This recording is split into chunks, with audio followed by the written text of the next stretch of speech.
Hey, Ryan, can you hear me?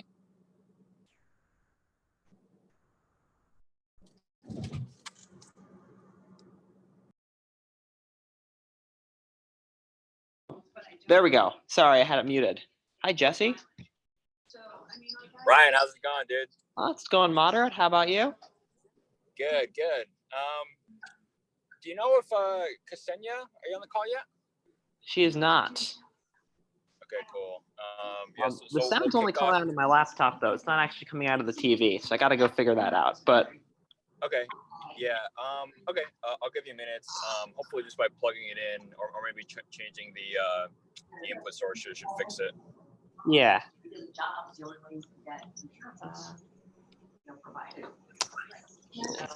Try this. Can you say something for me? Yep. Can you hear me? Okay, that's a little better. I think that's about as good as we're going to be able to get. Okay. Is it coming out of the TV now? It isn't. So before it was selected, the TV was selected, but it was just muted. Or gotcha. Oh wait. Yeah. I was gonna say maybe try to turn up the actual volume of the TV, perhaps. I don't know if that'll help or not.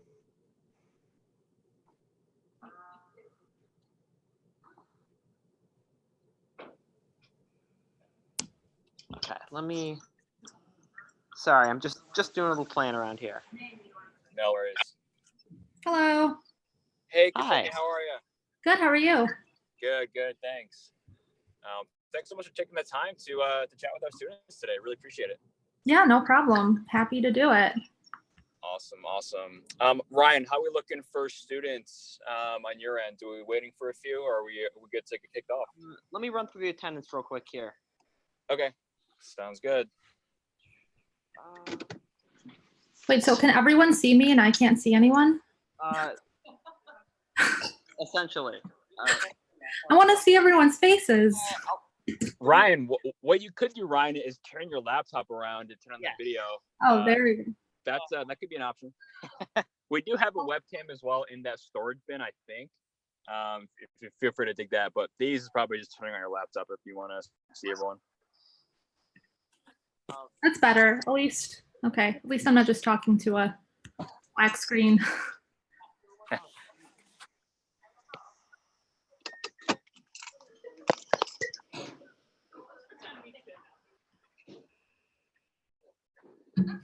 Cool. All right, Ryan, let me know whenever it gets kicked off here.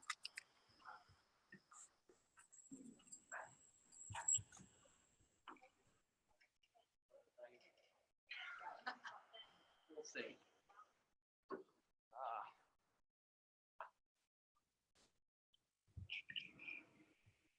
We're still waiting for a couple people, I think. So no big deal. Okay. Ryan, your hair is so long. It is so long. I like it. Thank you. I think you've seen me in person with my long hair. I have. But has it gotten longer, or have you maintained this length for a while? I've maintained the length. Okay. You don't want it to get too long? Really, it's just oh, wait, there we go. Oh, nice. That totally works. Really, it's just I haven't been picky, and it's just I've been keeping the same length, so I don't want to worry about anything. Let's see.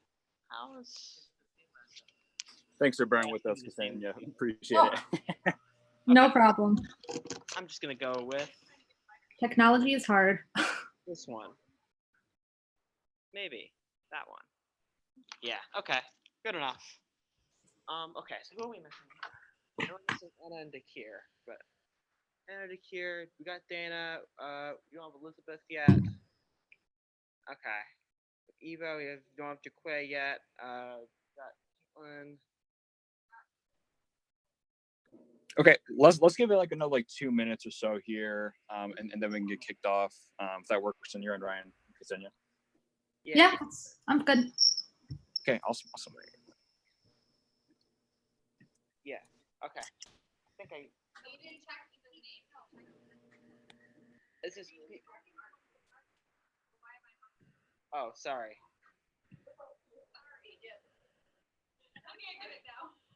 You're here. Oh yeah, you're here. What am I doing? Okay. Yeah. Hi. So am I on a TV screen or are they just looking at your laptop? You are on a TV screen. I am. Okay. And I shared my slides. I guess I can share my screen, right, to show them? Yeah, I was going to say, you can go ahead and share your screen just for you to have the control. If you want to mic Kseniya, for that presentation, though, if you can make it view all, just so we can share that along with our students as well on our Slack channel, that'd be awesome. Oh, sure. Do you want me to do that now? Yeah, you don't have to do it right now. Whenever you have an opportunity to, then I'll ping it out on our Slack. Okay. Let's see here. You guys see the screen okay? Okay. Just want to make sure the computer is off.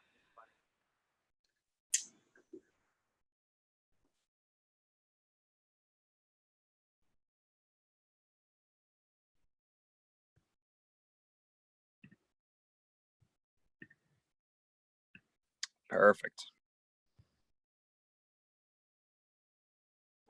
Can you see my whole desktop or just this? Because I have. Yeah, I'm currently seeing the entire desktop. Whoa. Okay, hang on one second. Let me see how I can do this.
Speaker view. Nope. Let's see. Yeah, I was going to say, Kseniya, if you do present and then presenter view, hopefully that's what you're looking for, I think. Okay, let's see. Nope. How do I get out of it? Present. Yeah, try presenter view, and then that will, and then if you have like another desktop, if you want to drag that off, that'll show all your notes too. I'm not sure if that's what you're looking for. Yeah, I'm looking for a way to show the slides and then have like, can you see my notes now or can you just see the? Yeah, I can still see your notes. There is a way just to share like a browser, I think, or like a specific browser window. If you click on share again, you might be able to. Okay, let me try one more time. Browse. Oh.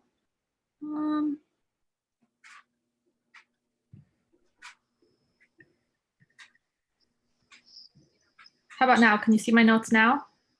I cannot see the notes anymore. Yay. Awesome. Cool. Glad we got that figured out. All right, awesome. Ryan, are you all set on your ends?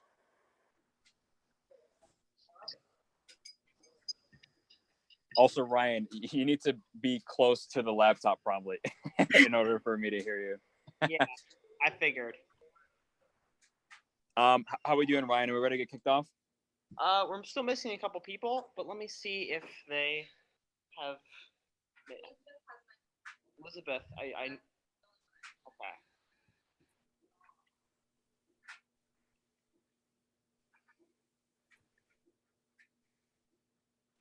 Yeah. Okay. So we're missing a couple people, but I guess as good a time as any. Okay. Yeah. Let's get kicked off then here. Kseniya, are you all good on your end as well? Yep, I'm good. Okay. Perfect.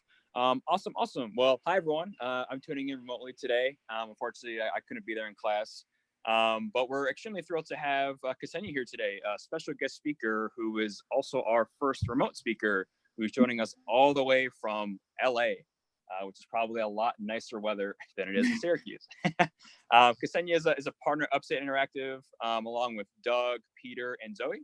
And today she'll be telling you about her story as well as sort of her journey and experience in software development and sort of how she got into blockchain here. So before we kicked off, just one thing super quick. If you do have questions for Kseniya, I'd encourage you to ask them. But again, like I just said, the mic is on the laptop. So Ryan, if you wouldn't mind repeating those questions so that Kseniya ultimately can hear them, that would be awesome. So without further ado, Kseniya, feel free to take it away here. Awesome. Thanks, Jesse. Hi, everyone. I'm so happy to be here. So as Jesse said, my name is Kseniya. I'm a co-founder, partner, software developer, smart contract developer, finance manager, HR person, a lot of things at Upstate Interactive. That's the nature of owning your own business. But I'm so happy to be talking to you all because it seems like just yesterday I was in your shoes sitting, after work, taking a coding boot camp in Syracuse. And a lot has changed over those years.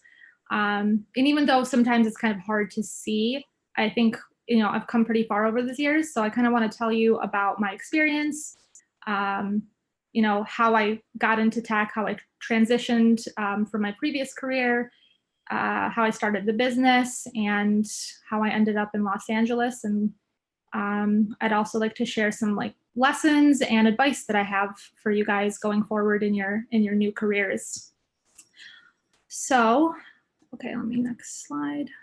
Okay, so a little bit about my background. I graduated from Binghamton University with a Bachelor of Science in Business Management and Finance. I really didn't know what I wanted to do with my life, and business just seemed kind of like the logical choice at the time. So went to school for that, did finance, enjoyed it. After I graduated, I went back to Syracuse and had a couple odd jobs, waiting tables, and then started working in my field. I worked as a financial advisor, had a few accounting roles, and then my most previous job before starting Upstate Interactive was at an architecture firm called King & King Architects. I don't know if you guys know it. It's near the downtown area in Syracuse. And I was working in the accounting department. I was their financial analyst, and I had worked there for about 4 years before I left. And it was a great job. For the first couple of years, I was learning about the industry and really learning my job essentially.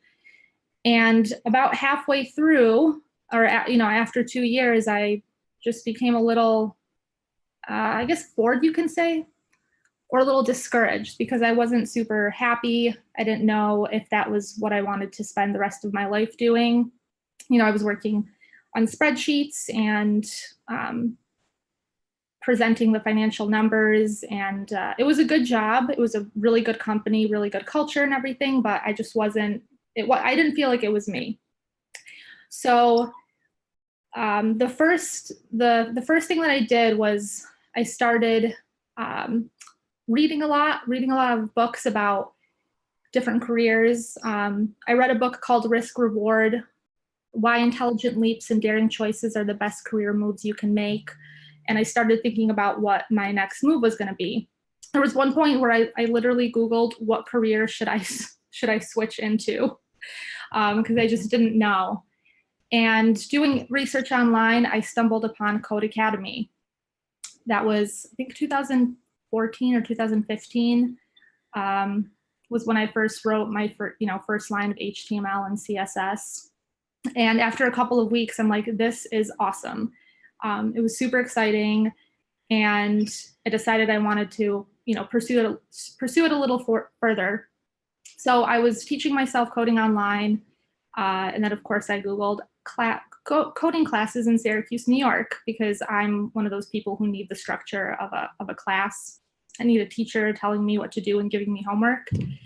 So luckily, when I Googled that, I found out that there was a Web Development 101 class starting in Syracuse. It was put on by a coding boot camp based out of New York City called New York Code and Design Academy. And they were hosting their very first coding class in Syracuse. So I decided to join that. That was a 4-month 4-month class where we did HTML, CSS, JavaScript, jQuery, and learned a little bit of backend. So I started taking that, and it was probably a month into that program that I realized, like, this is what I want to do. I just loved coding. I loved the problem solving. I loved the creative aspect. At first, when I went into it, I thought that I wanted to design websites. So it was just really exciting. And that's also where I met Zoe, who is now my one of the business partners at Upstate Interactive. So we became best friends. We worked a lot together on projects. And after that class ended, we're like, what are we going to do next? And our teacher there, Jeff Passetti, I'm not sure if he's, I'm sure you guys have met him. He was also teaching at SU, and he invited us to one of his web development classes there. So right after we finished that course, we started taking classes at SU. In this class, we learned how to build WordPress websites from scratch. So I don't know if anyone's dabbled in WordPress, but it was really challenging, really interesting. After we learned how to build them from scratch, we learned how to use a template and hack a template, which was also a challenge of its own.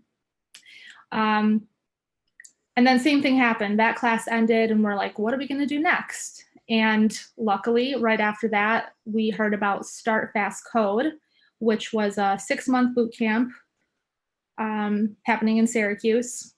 I think it was similar to your guys' program where it was for working adults. So it was Monday through Friday, after work, 5:30 to 8:30 p.m. for 6 months. So it's a pretty big commitment to do that, especially when you're working full time.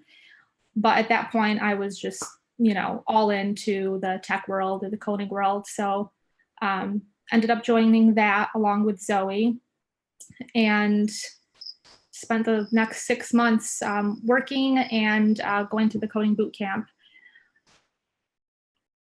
Alongside all of these classes, I will say that I was going to a lot of the tech events in Syracuse. And as you all know, Syracuse is a small city, and the tech community is pretty small, but it's an awesome one. I met a lot of great people. I met Doug, I met Peter, Jesse. Everyone in Syracuse goes to these tech events. So I would definitely encourage everyone to attend them. So I think 4 or 5 months into the boot camp was when I decided that I was going to quit my job and pursue web development full time, which was really scary. I just turned 30. I'm like, okay, this is when people are supposed to be settling into their careers, and I was leaving mine to, pursue an unknown future, I guess you could say. So I ended up quitting my job and started freelancing for probably a month or two. I was working on WordPress sites. And then at that time, had a meeting with Zoe, Peter, and Doug, and we talked about starting a company together, which was just exciting. Zoe and I had talked about starting a company together. Like I said, we knew Peter through the community. He was also one of our teachers at the boot camp. And then Doug is, obviously runs Hack Upstate and Careers in Code.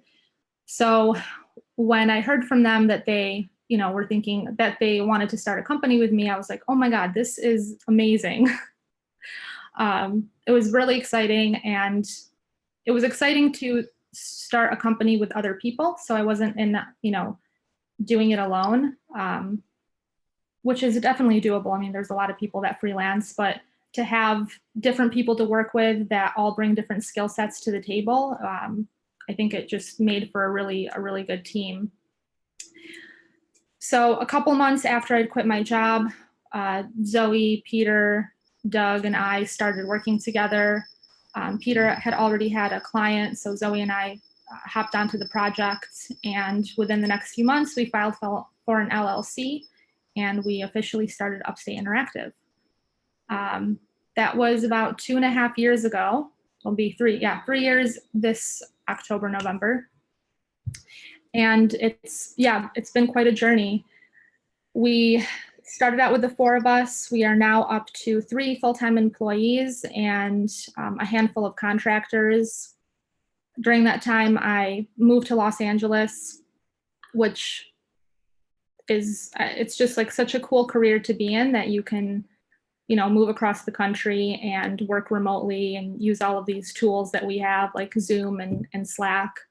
And it's just been, yeah, it's been a really, really amazing journey.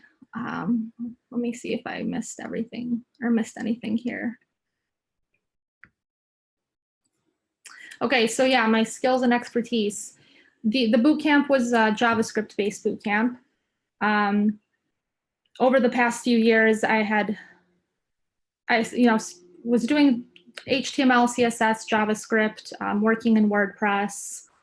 When we started our first larger project, we were working in AngularJS, and then I had to learn Angular 2, which was a very big jump from AngularJS. I'm not sure how familiar you guys are with that framework, but it's similar to React.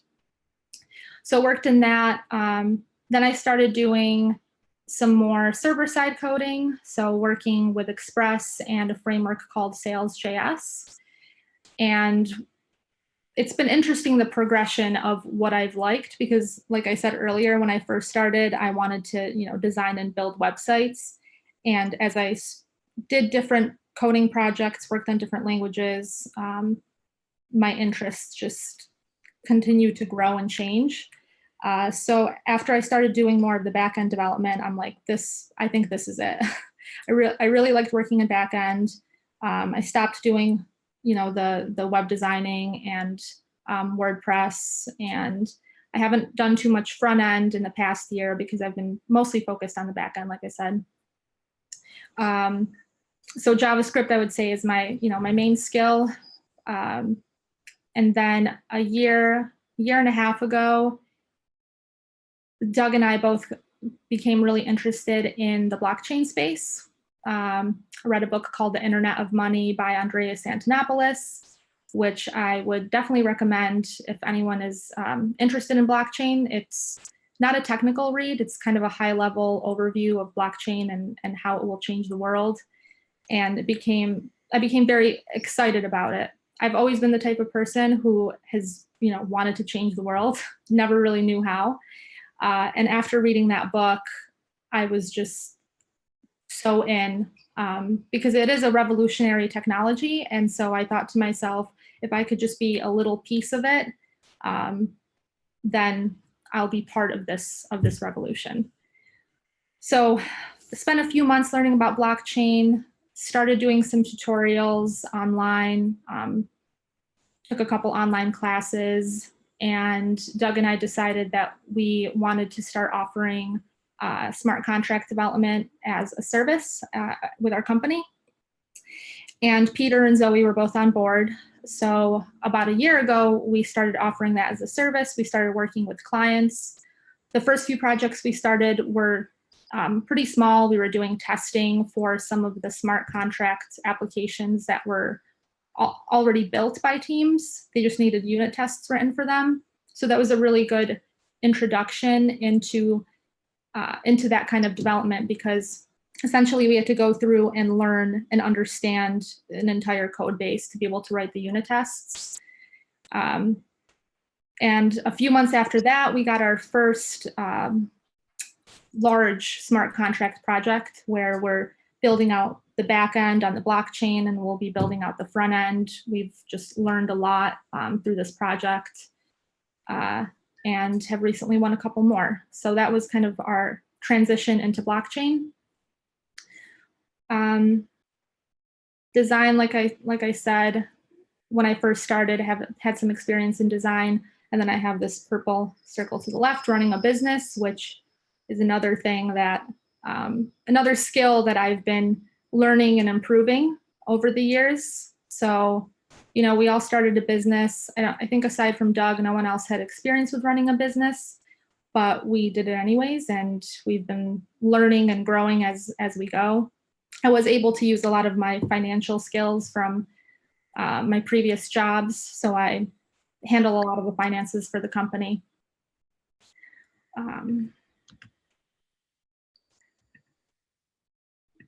Okay, just give me 1 second.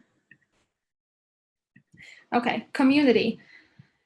So as I said earlier, since that first coding class, I was just in the tech community, going to all of the tech events. Zoe and I were driving out to Rochester to go to girl development classes because there wasn't one in Syracuse. And I remember one December, we were driving at night through an insane snowstorm, and we thought to ourselves, why are we doing this? Why don't we start our own girl development in Syracuse and host our own classes? So we started Women in Coding in hopes of eventually turning that into a girl development chapter. It didn't end up working out, but we grew a pretty good community with Women in Coding. We started teaching HTML, CSS, and JavaScript classes. And that's still a program that we're running. I obviously am not there to participate or teach, but we have a couple new leaders in the group. And then here in Los Angeles, I started a group called DAP Ladies, and this is a meetup that teaches women how to code smart contracts. So that's the applications built on the Ethereum blockchain. So when I got into blockchain, I was going to a lot of the meetups here in Los Angeles, and I noticed all the tech meetups, it was mostly men. As I'm sure some of you ladies know, you'll see a lot of guys, and they were fun, and I really enjoyed them, but I just wanted to kind of start my own community and encourage more women to go into the field. Because there was a lot of women that were going to blockchain events that weren't technical. It was just the technical ones. I didn't find a lot of female developers. So started DAP Ladies last year, was hosting a workshop style meetup where we would meet up at a cafe and work on things. And then this year, started teaching classes. So last month, I did my first round of Intro to Solidity, which is the language that you use to code smart contracts. And held 2 classes for that, where we went over blockchain basics, and then we were actually working on a smart contract application and deploying it to a test blockchain and interacting with the functions. So that was a just really fun class, and something that I plan on continuing. I'm just going to stop this so you guys can.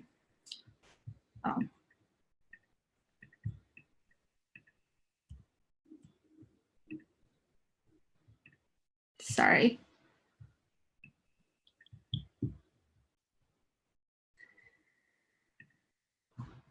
Okay.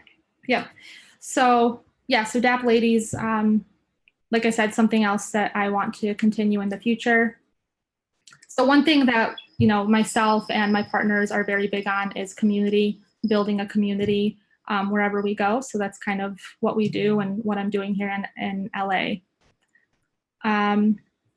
Some of the lessons and advice that I have for you guys that I've kind of learned and picked up over the past few years is you don't need permission to do anything. This is something that Peter and I have actually laughed about. I remember we were having a conversation, I don't know, probably last year, and he was like, who gave us permission to start this business? And I'm like, you know what? No one. Like, you don't need permission from anyone to do anything, which seems kind of weird, but it's true. If you want to start your own business, then you can. If you want to leave your job and pursue a different career, that's something that you have the ability to do, and you don't need to ask anyone for permission. You just have to do it. Another thing I learned is imposter syndrome is real and normal. I'm not sure if you guys know about imposter syndrome. I'm sure you do. Pretty common topic, but it's something even to this day. I've been programming now for 3-4 years. I have a business. I have employees. There are still days where I'm like, how am I doing this? I'm always, comparing myself to students who went to school for computer science and thinking I'm never going to be up to speed because they've just had more experience, went to college for it. But at the end of the day, there's always going to be people who know more than you, and you can't be expected to know every single thing. And with time, you learn and you get better. But that imposter syndrome, again, is normal and real. And that's why I love going to these community events and talking to other developers, because you learn that it's not abnormal to have those feelings. And then lastly, again, community. Stay involved in the community. Community will give back to you.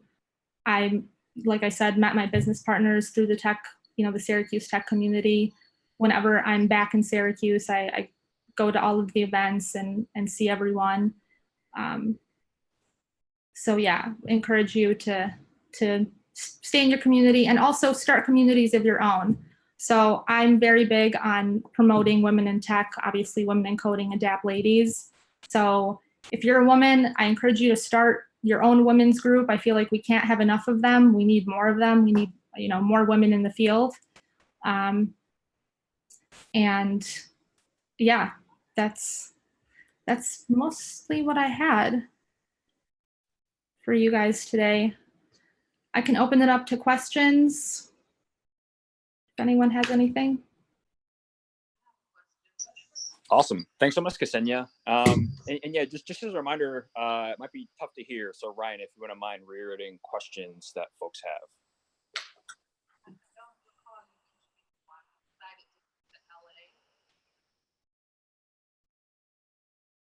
She's asking, why did you decide to move to LA? Oh, I just have always wanted to live on the West Coast, wanted to live in warmer weather. It was really just, I wanted to try a different, bigger city. And because I had started the company, I felt that I could, because I thought that I, could do the job remotely. And thankfully the other partners agreed, and we've made it work, which has been awesome. The joys of being in tech, you can really work from anywhere as long as you have good Wi-Fi and a Zoom camera. So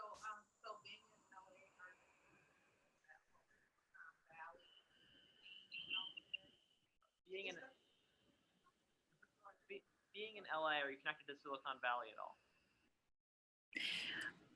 No, I'm not. They actually, so in Silicon Valley, being in San Francisco, I'm not, I actually don't really have any connections there, but they are actually calling the west side of LA the new Silicon Valley, because there's a lot of tech companies here. Like Google has an office, Hulu is here, Snapchat is here. And I have been to a lot of events that have been hosted at those companies.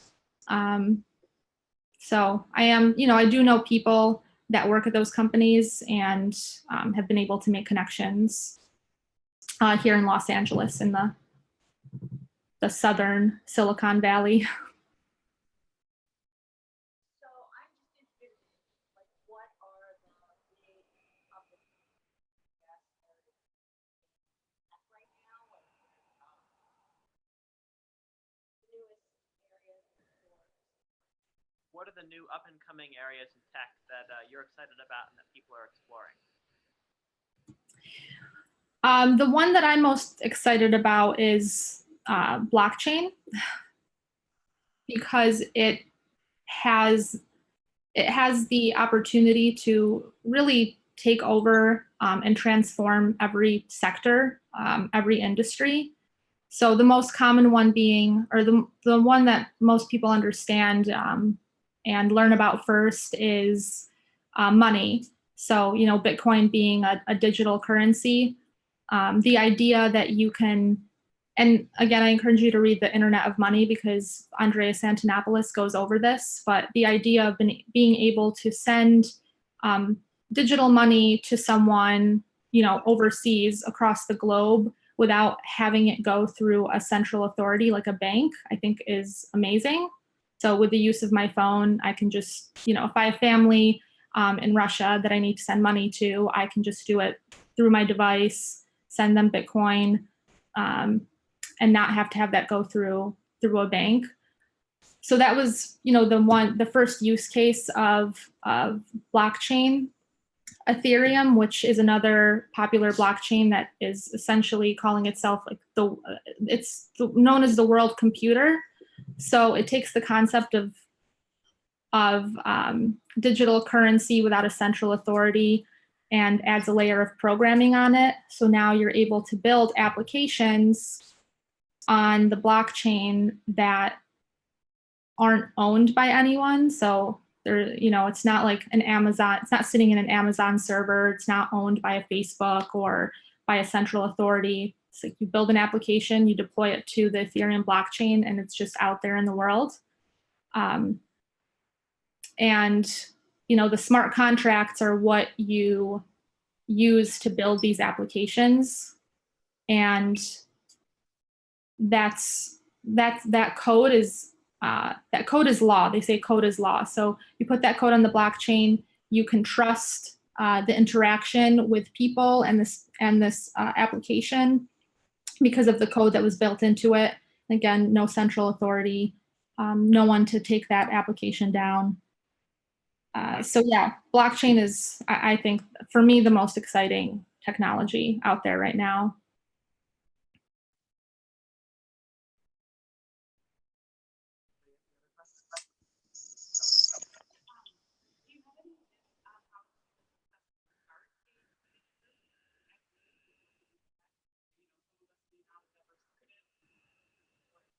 Do you have any recommendations for how to start a community group?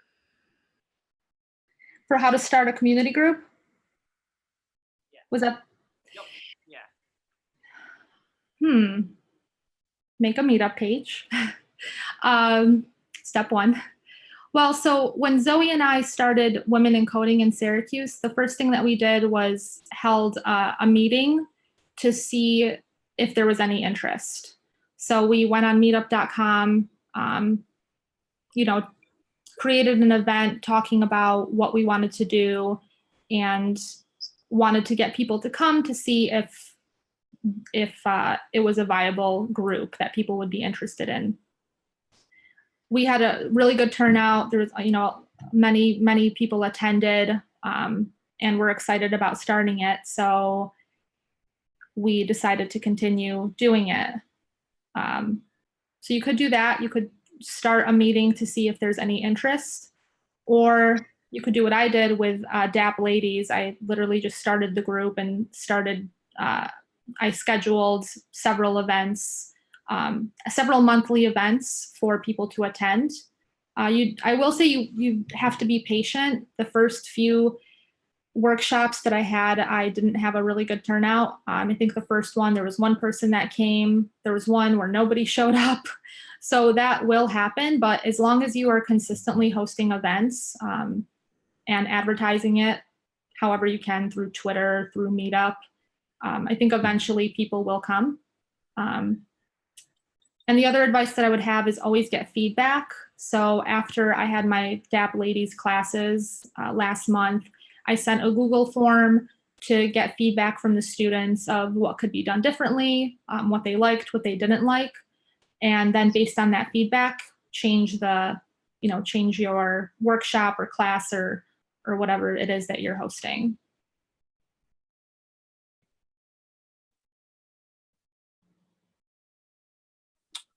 Awesome. Any more questions for Kseniya?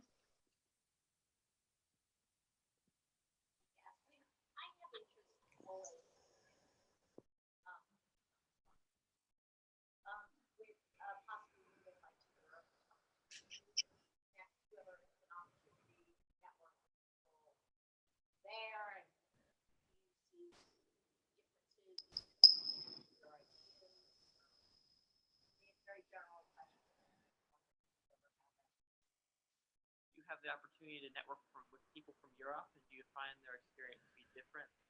Is that a good summary? Yeah, I mean, just like what your experience.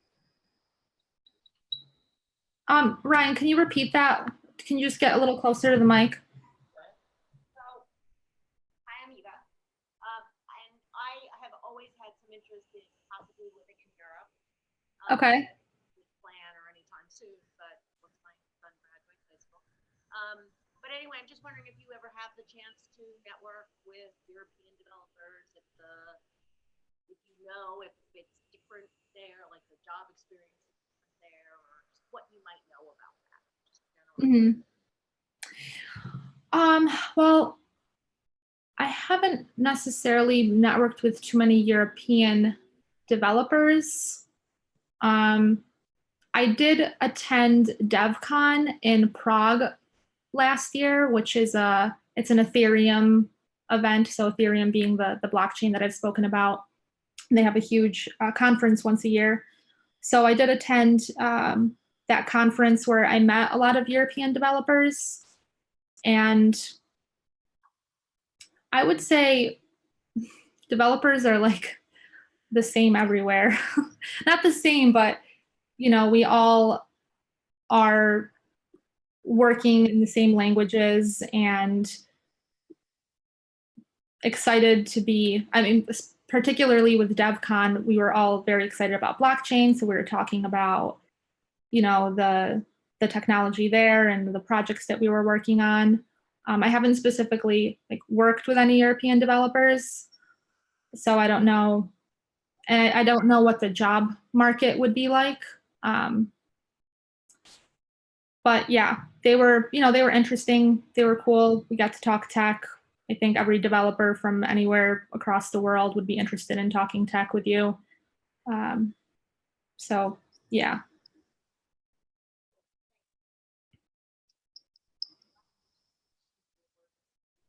But moving to Europe is an awesome idea. I'm for that. I love Europe. Where in Europe are you thinking? I mean, ideally, I would love it if I could travel to Spain and Amsterdam. Good ones. I love Amsterdam. I've been there a couple times. I so love Amsterdam. Yeah, it's a really beautiful city. And I love the people. I feel like the Dutch people are very nice. My daughter lived there for years. I got to stay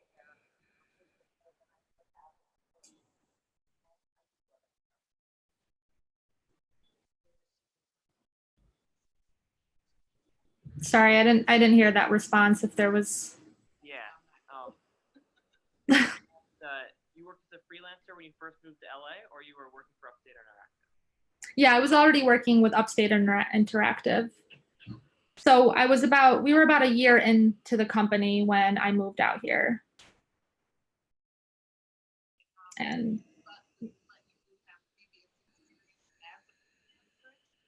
you do have previous experience as a freelancer? Just for the couple of months. So as I was taking the boot camp and the class before that, I was working on side projects, on client side projects. I was just a pure freelancer for about 2 months after I'd quit my accounting job at the architecture firm. But after that, I quickly started the company. So I'd say in total about a year of freelancing.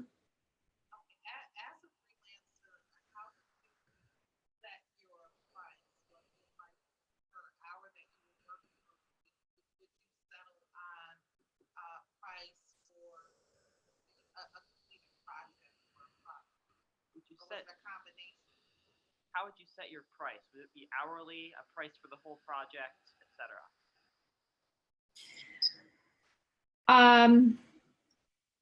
With our company now, or as a freelancer, or both? As a freelancer. I guess it depends on. When I first started, I would do hourly. So I think it depends on the project and depends on the client. Pricing projects out, I think, was one of the toughest things that, when I first got into the development world, that was the hardest. That was the hardest part. But I think for smaller jobs, hourly works. And hourly may be more beneficial because then you can charge the actual hours that you work. The problem with fixed bid is that sometimes you'll end up working more because you can't always predict what it takes to build something. You can't predict what kind of bugs you're going to run into. So yeah, again, hourly for smaller jobs. And then once you get into like larger jobs, then it gets hard to track your hours. You know, if you have a job if you have a 6-month long contract, I think at that point you can do a fixed bid or at least a monthly retainer. So you're not tracking every single hour for that project. But when you're doing like smaller freelance projects, I think hourly is a good tool to use.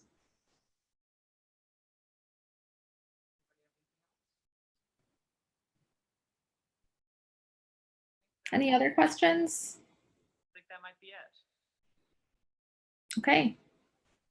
Awesome. Well, thanks so much, Kseniya, for carving out some time and coming to speak to our students. Really, really appreciate it. And just as a heads up for all the students, I posted Kseniya's slides in that Slack channel. So her contact info is there. If you want to learn more about JavaScript, run your own business, blockchain, Ethereum, smart contracts, feel free to hit her up, Kseniya, if that's something that you're okay with. Yeah, absolutely. Any other questions you guys have, definitely reach out. I'm happy to give any advice or support, answer any more questions you guys have. Awesome, awesome. Well, thank you again, Kseniya. Really appreciate it. And Ryan, thanks so much for facilitating. Yeah, no problem. Thanks, Ryan. Thanks, Jesse. Bye, everyone. Bye, Kseniya. Thank you. All right, Ryan. If you wouldn't mind, Ryan, can you end this Zoom meeting and then start a new one just because it'll upload as a separate clip to YouTube? Definitely. That'd be awesome. And then feel free to kick off class. I'm on a jet here. Thank you. All right. Bye, everyone. Bye. How have your guys' days been? Long? What's sunny? No rain. Maybe not as sunny as it could. Okay.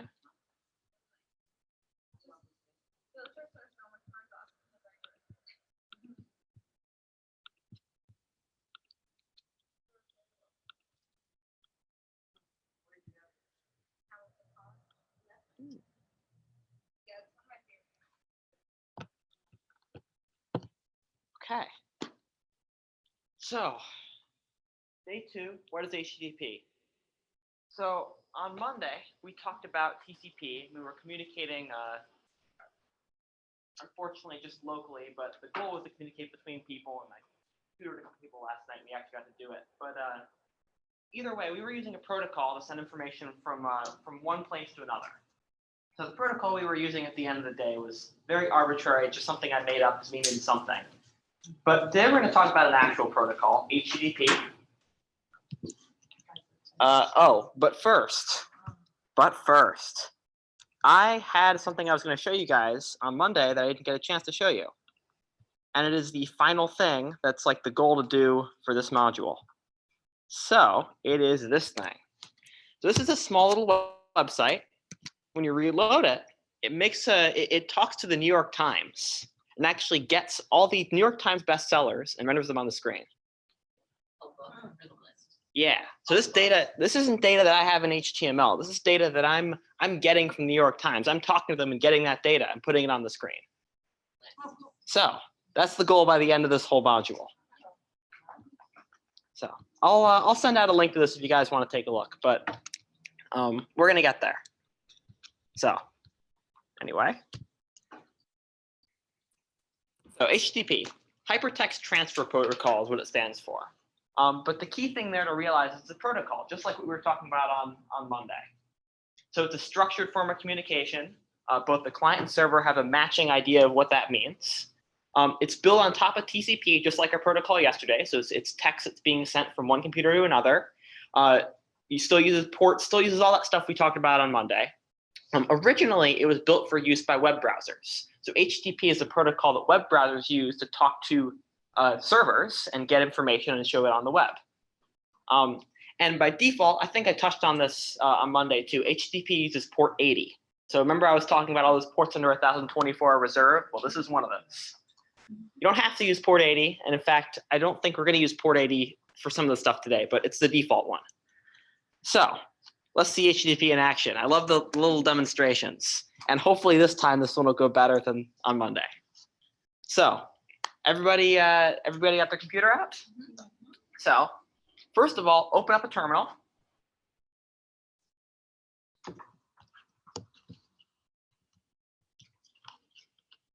Once you got your terminal open, I want you to run on what's on this server side over here, the sudo nc-l80. Looks probably similar to what we did earlier on Monday. We're creating a TCP server just like we did on Monday.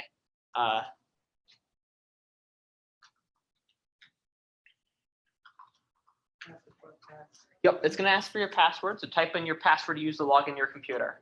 Yeah, I'll touch on it real brief. So in order to use ports under 1024, you have to be in a special mode called a root user. And putting sudo before that command runs that command as a special root user. And it's like a user that has some extra privileges and can do some extra stuff. So because it's kind of a special user, you got to type your password so that you can authorize it to do things. Does that make sense? Mm-hmm. Okay. We're doing the server side? You're doing the server side.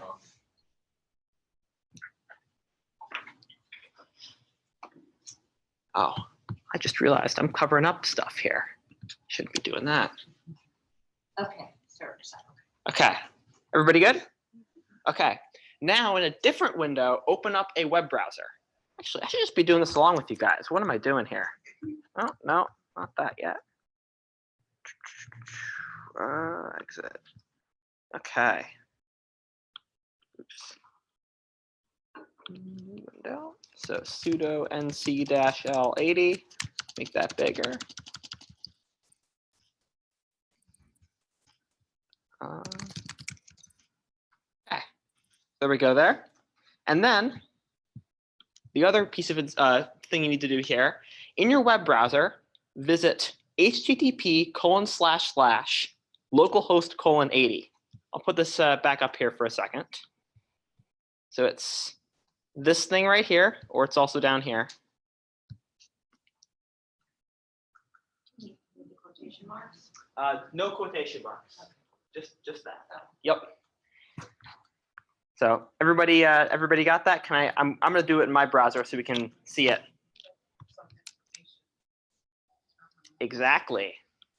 So if we go like this, oops, not that. That's work. That's not careers in code. Go like that.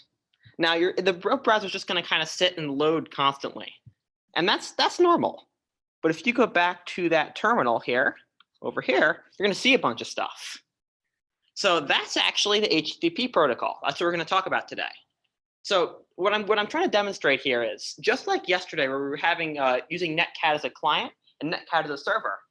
Now we're using the web browser as a client, and the web browser is doing just like what we were doing on Monday. It's sending some text. The server's receiving it, and it's printing it all out for us.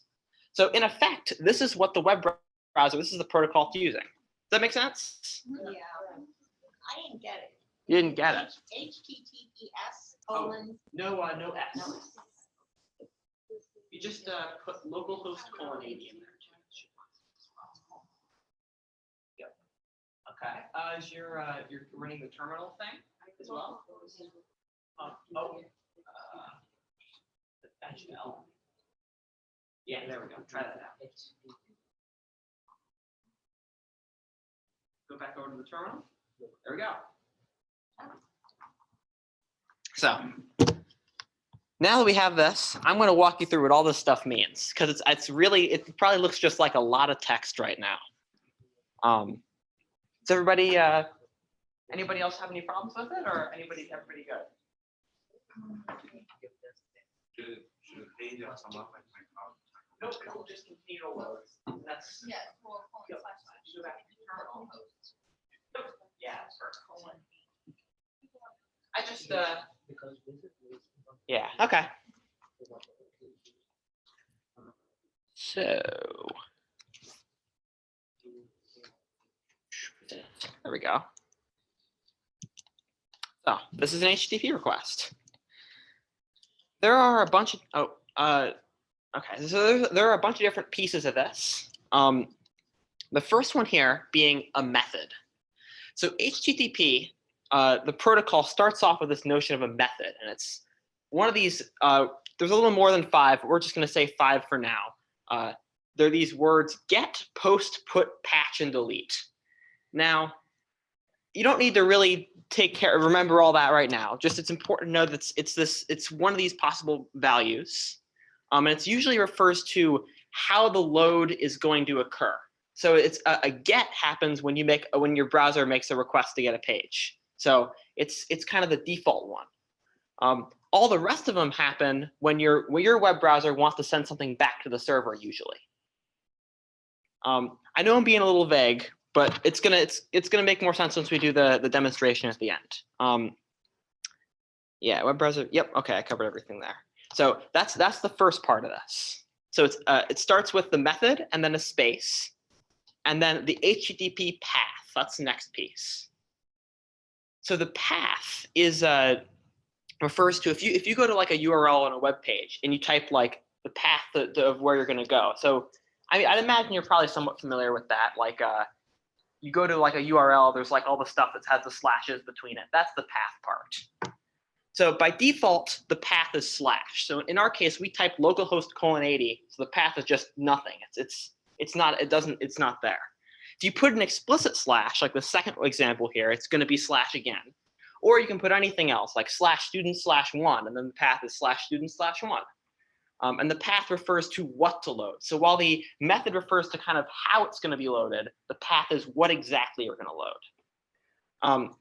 Also, a little detail, the path can contain this thing called a query string. It's a little more advanced, and really I just want you to know it can exist right now. But it's this like question mark thing. If you've looked at URLs before in your web browser, you might have noticed it. But like in this case, we have localhost :80/search $Q equals JavaScript. So that $Q piece is called the query string. Am I going a little too fast, or is all this making sense? Okay, cool. So next we have the version. So there are multiple HTTP versions that have been released throughout the years. The one that is in most use right now is HTTP 1.1.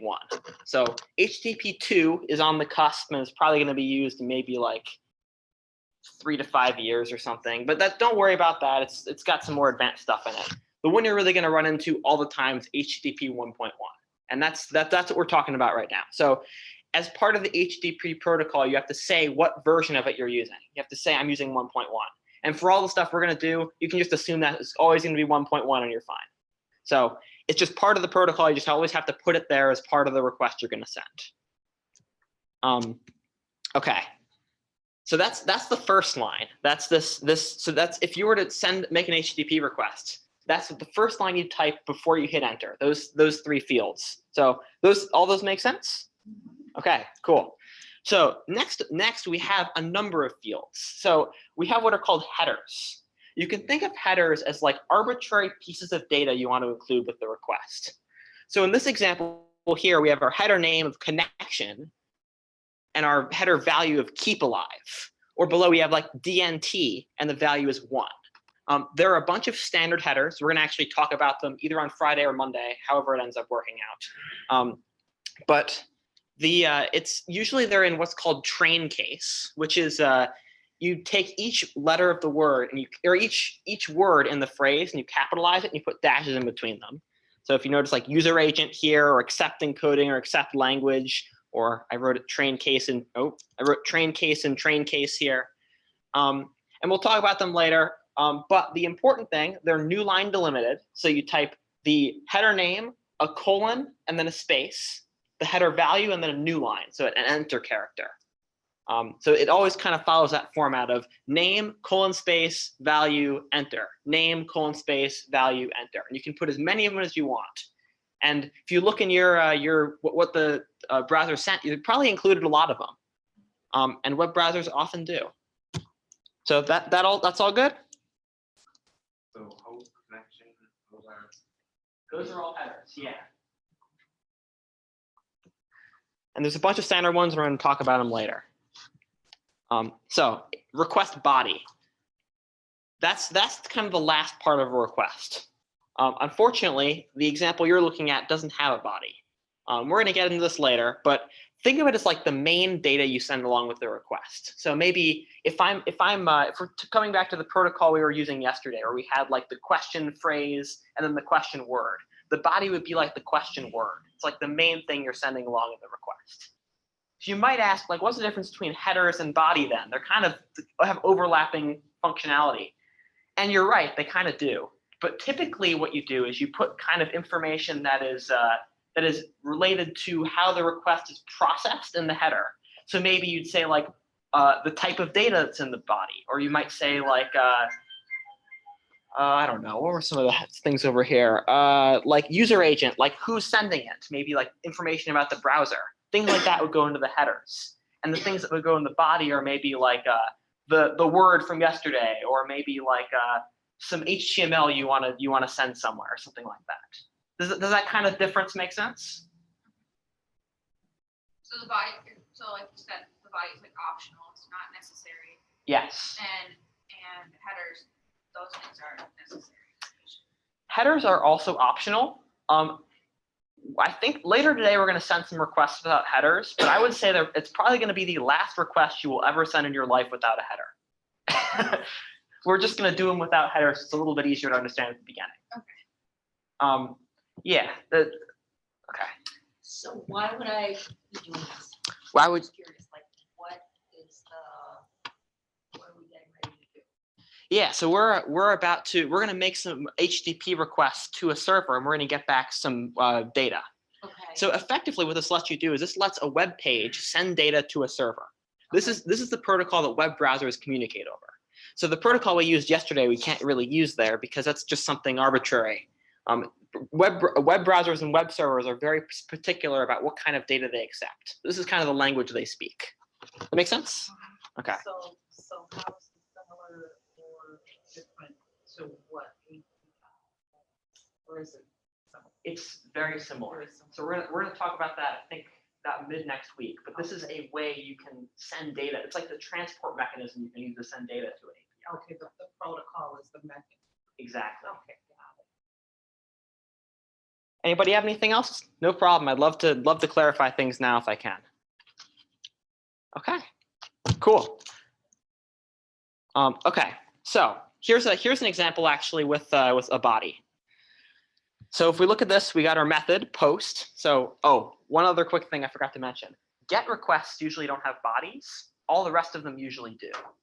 So there's no restriction on it. The protocol is flexible, but often that's what you'll see by convention happens. Just because usually when you're getting something, you don't usually specify a ton of data when you're getting something, or when you're sending data, the thing you're mostly doing is sending the data. If that makes any sense. If it doesn't, it'll I think it'll start to become more clear as we get a little further on. So this is an example post request here. So remember we're going through the protocol here. So we have to start our message with the method we want to use. So in this case, it's a post request we're going to send. And we're going to send it to, so the post is like how we're going to send that message. /users, that's where we're going to send it. So we're probably sending data about users or something like that. HTTP 1.1, that's the version of the protocol. We always have to include that. It's just always there. We do a single new line, so like a return, and then we type any headers we want. So content type text plain, enter content length 44. We'll talk about these headers mean later. Just for now, note they're headers. And then when you want to go to a body, you have to hit 2 new lines. That signifies that's the part that has the body. So there's after HTTP 1.1, there's 1, and after each header, there's 1. And then to signify you're done with the header section, you have to do 2 in a row. And then you type whatever body you want, and then you hit enter, and then that's the whole HTTP request. So I flew through that a little bit. I think next I have, I'm going into responses next. So does that make sense? I have a question. So the /users, is that where you want to send it, or is that where you send it from? That's where you want to send it. So you can think of that kind of if like you're, imagine with this, you're calling a function. You're like sending a post request to call a function. The /users is like the name of the function. And the body is like the parameters you're passing to the function. And the headers are like another type of parameter that's used a little less often.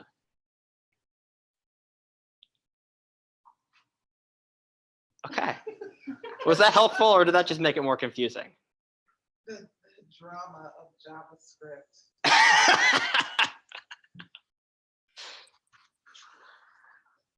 So we remember yesterday how we had kind of the two pieces of our protocol. We had the part where you could ask a question and then the part where you give an answer to the question.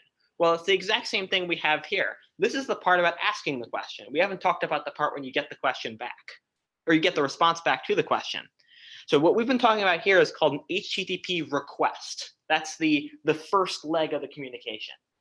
What we're going to talk about next, which is very similar, is the HTTP response. That's the other leg of the communication. So that's like the ANS thing we were doing yesterday. Is like the response. Okay, so HTTP responses. So this is what an HTTP response looks like. And if you notice, it looks pretty similar. So we start with the HTTP version, just like the request. So what's interesting here is technically, although it never happens, the server could respond with a different HTTP version than you sent the request with. So you could say, I'm making a request with HTTP 1.0, and the server says, no, you're not. I'm responding with HTTP 1.1. But like everyone just uses HTTP 1.1 mostly these days, and you really don't have to worry about it in actuality. But just heads up that it could happen. Okay, next, status code. Have you guys ever been to a website and seen a thing that says 404 not found? You ever wonder what that means? Well, that's a status code. So just like when you have a function and you return data from it, often you might run into a case where you want to return like a failure from a function. And just like this, when we're responding to our request, we need to be able to handle that sort of failure case. So HTTP has built in a bunch of these different status codes that mean different things. So the best one to get is a 200, and that means everything worked fine. But other ones that you'll run into are like 404 not found. There are a bunch of other ones, just to rattle off a couple: 500 server error, 403 unauthorized, 401 unauthorized, 403 forbidden. Like, it sounds like I'm crazy, but after you deal with this stuff for like even a couple weeks, you'll just get these memorized. It's like scary because you use them constantly. Anyway. So that's a status code. So it's like the type of response you get back. Is it successful? Is it not? So we can also have response headers as well. So it looks very similar to the request headers. So the same sort of format, the train case, header name, colon, the value, enter. Header name, colon, the value, enter. And then just like with our request, we do 2 new lines at the end to say we have a body, and then we send the response body. So all in all, it's very similar to a request. It's just really that first line that's different. So does that make sense? Cool. Okay. Oh yeah, I did a whole thing on status codes. So yeah, there's a couple of them: 200 OK, 404 not found, 403 forbidden, 401 unauthorized, 500 server error. So I got a little cheat trick for you here. If it starts with a 2, it means it went well. 200, okay, 201 created, 204 no content. Those are all, I know I'm just rattling stuff off, but take my word for it. Stuff that starts with a 2 is good. Stuff that starts with a 4 means there was an error and it was your fault. So it means you sent data to the server in your request. The server is saying the data you sent me is bad in some way. And the different types of 400 say different things about that. Just a normal 400, what's called a bad request, or 400 bad request is like the phrase. That means like just a catch-all. You did something bad. I don't know what it is. But there's things like 401 unauthorized. You didn't provide your right login credentials or something. Or 403 forbidden. You don't have access to talk to this resource. Or 409 conflict is another one. I know. I'm sorry. I'm just rattling stuff off. But you'll get these eventually. 5, it was an error and it was the server's fault. So you maybe make a request to the server and you get back a 500 server error. That one's kind of self-explanatory. It's just like the 400. It's very catch-all-y. Just means something happened wrong with the server. There's a bunch of other different types of 500s that all mean very specific things. So in effect, just like when you call, like maybe you call a function, you get an error in the JavaScript console. This is that same sort of idea. you can, if you start to understand what some of these codes mean, you can say, oh, I got a 404. That means this. Or I got a 401. That means this. It kind of helps you to solve a lot of the problems that you run into. So in general, if you remember these ones, there's also ones you'll run into that are 100s and 300s, but those are a lot more rare. Actually, I think we're going to talk about 300s briefly tomorrow, maybe. But these are really the important ones: the 2s, the 4s, and the 5s. And if you just get this sort of notion of like what they start with, that's a good place to be at right now, at least. And if you take a look at the presentation, I linked Wikipedia. They've got a list of all of the HTTP status codes, and there is a ton of them. So if you want to go explore that on your own, feel free. Okay. How's everybody doing? Good? Okay. So now we're going to actually do something with this. We're going to make some HTTP requests. So we're going to use Netcat just like we did yesterday, just like we were a client. So we're going to start up Netcat as a client, and we're going to talk to a server. And that server, just like at the end of the day yesterday, was hosted on a machine up in the cloud somewhere. So we're going to use Netcat. We're going to be a client, and we're going to connect to that server. We're going to type out our HTTP request, just like we typed out the request yesterday, but we're going to use HTTP, not my weird protocol I made up. And then after we do that, we're going to send the request, and we're going to get back a response, and we're going to have made a HTTP request. So sounds good? Okay. So you can use Netcat. I also put together this little tool. I tried it out this morning, and it seems to be broken. So give it a try if you want, but it's effectively Netcat, but in a browser. So it has all the, like, it has an IP address, a port, and then it has a place where you can type in data, and you can hit send, and it should send all the stuff for you. But give it a try if you want. I didn't have luck with it this morning. Anyway, so yeah, that's what it looks like too. That's day 3. Okay. So basically the rest of the class is just playing around with HTTP, sending requests to stuff, and I have some exercises to give you guys. So sounds good? Okay. Oh, this thing's still spinning. How about that? Okay.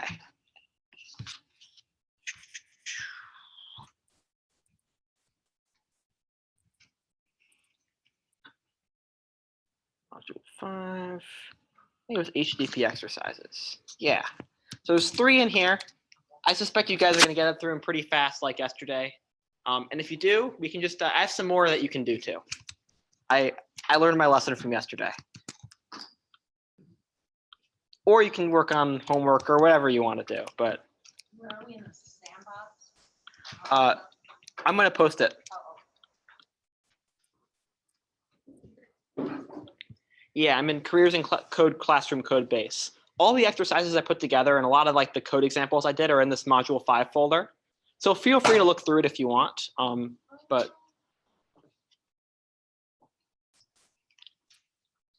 You need the, oh, Oh, thank you. No, I found it. so it's the HTTP exercises one. So just like, oh, I got to make this bigger, don't I? Sorry. Just like yesterday, the same server, module5.tk. This time though. Yep, I posted it in the Slack, the careers and code students. So just like yesterday, the server is module5.tk. This time though, the port's 5,000, not 4,000. So very important you get that right. Anyway. So good luck. If you guys want to work together or something, that works too, or if you want to go through one together, we can do that as well.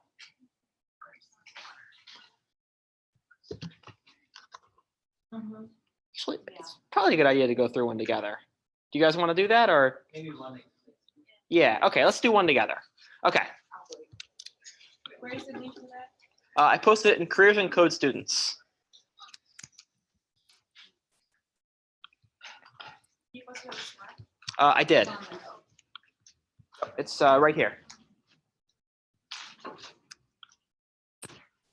Okay. So let's take a look at this first one.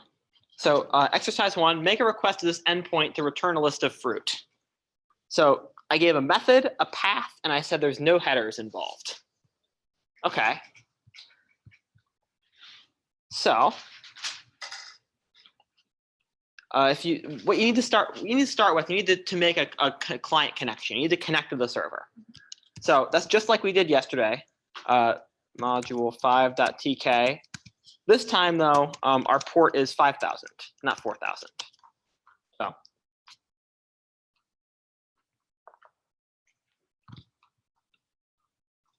Okay, so that should have worked for everybody. Okay, so going back to the presentation here, just gonna go back to our request format, and this will work. Actually, let's go to this one. Yeah, this one's a little more like what we're gonna do. So method, path, HTTP 1.1. So that's how the protocol goes. So I gave you method and path, and I told you there are no headers in there. So let's put that together. So method get path fruit. That's what's here, and then HTTP 1.1.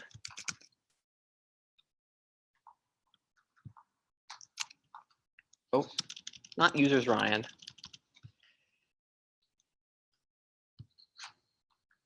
Let me do this.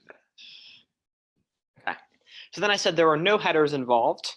So I'm just gonna hit enter, and because there's no headers, and then I'm gonna do 2 new lines because I'm done with the headers section. There's just nothing in there to send. So well, you have to do it fast enough. Might time out. Yeah, there we go. So yeah, I forgot to mention that. So sometimes what servers will do is if you take too long, they'll just say like, I give up. You guys, you're sending data too slowly. I got to spend time responding to what other people are saying. So sometimes that'll happen. So if you hit enter and it just closes on you, that's why. That's why I did it. I was like, I didn't actually you got and it's Yeah. So if you, yep. So you see the response there. You got HTTP 1.1, 200 OK. That's great. You got a bunch of headers. You got the 2 new lines to the end, and then apples, oranges, bananas. So if anybody didn't get that, let's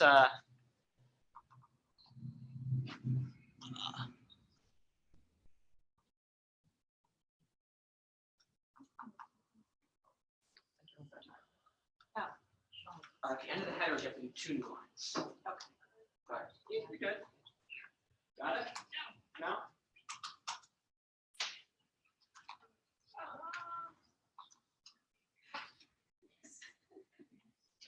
Oh, you missed type module. That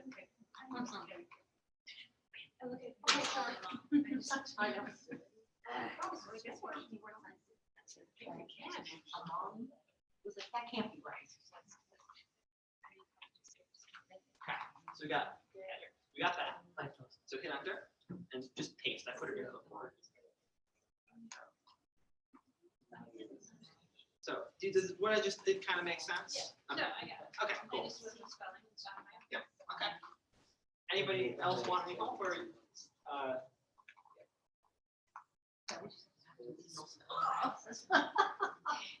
should put my glasses on.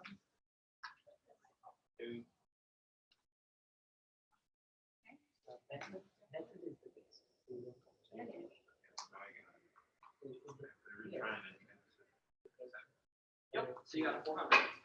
So you did something right. Yeah. Yes. That's so if you think about the protocol, you got the method, the path, and then the version. And then you put any headers, and then you put a body. So you have method, path, version. Good so far. You do a new line, you type orange. What it's doing is it's parsing orange and it thinks, hey, that's the beginning of a header. Like it thinks that's what's before the colon. So when you hit enter after that, it sent it, and the server was like, wait a second, what's going on here? It just was like, hang up, you're done. So I bet if you do that again, and you just send the first line, and you don't send orange after it, it'll work. Yep. So do that. Type in the first line there. So this is the protocol that you are following.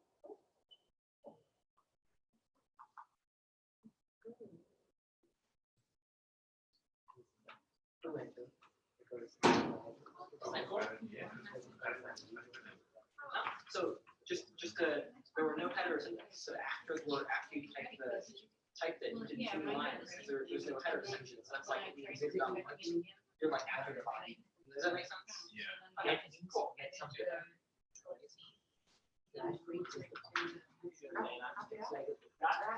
But that next line there, you type that out with just banana. Is that right? Oh, it's there already.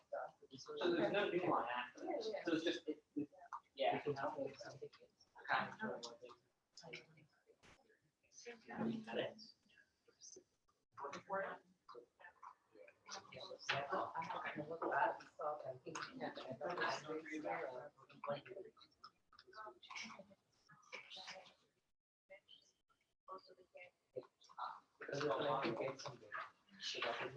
So just to even up arrow, this is type last.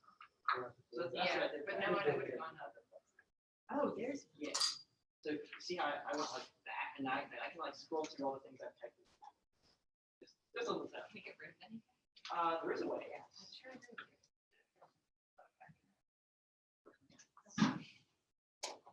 Mold tool, John? Yes. Got through them all? Yes. Nice. I'll give you some more in a second. Yeah, do that, it's fine. Central time. You have extras? Really, I just have other pads that I wrote for other exercises. I'll just make up a couple on the fly. Done. Yeah. Right, okay. So you always start with NC module. Yeah, you have to reopen it every time. And then you want the pad. You know how to, so you don't have to type it, you know how to do that, right? Wait, I did it. The up arrow. I do know that, but I did it again. And I forgot. It's okay. That's why I did it, because I saw you typing. I was I'm not And thinking, I got the I feel like I'm in a cloud. HTTP/1.1. like, I fell asleep on the bus, and I was like, I got I believe it. I could sleep right now. The slash after the one of the girls fell asleep like on my shoulder. /1.1. I think it's because of. Might be handy for, we'll do it on the next one. Yep, you got that. So, you're good, hit enter. Header. It's fine. Oh, it did. Ah. Now, here's that suggestion. Okay. Let's write it out, open up VS Code, type it in there, write out each line and copy each line and just paste it in. And then you don't have to worry about typing it out in real time. So yeah, so I apologize folks about the timeout. I should have configured it to not do that. Oh, you can. There is a way to do it, I just forgot. You actually.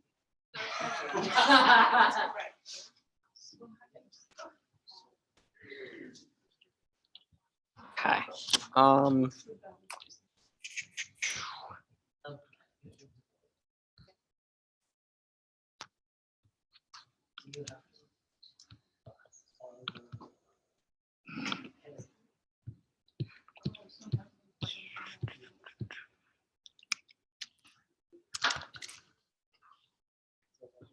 What was it?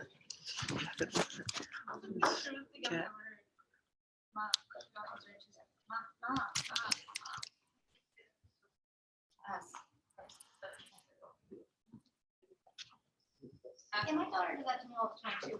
And yet she never answers my texts. You know, and they're very simple texts. She said my name right in the middle of something. Oh, my kids too. Sometimes I swear they were doing something as out. As soon as I would open the door to come back, Mom.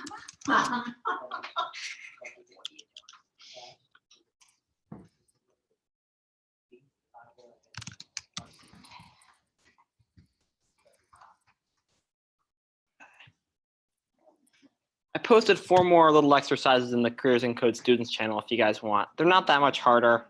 I just quickly looked through my code for that server and just picked out 4 more that I've written.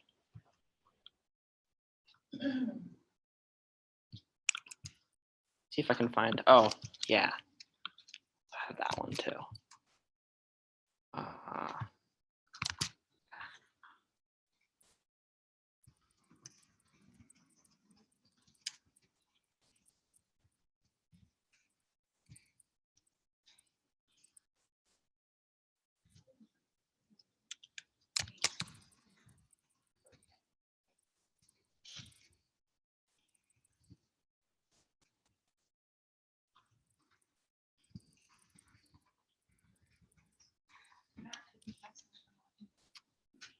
Sorry.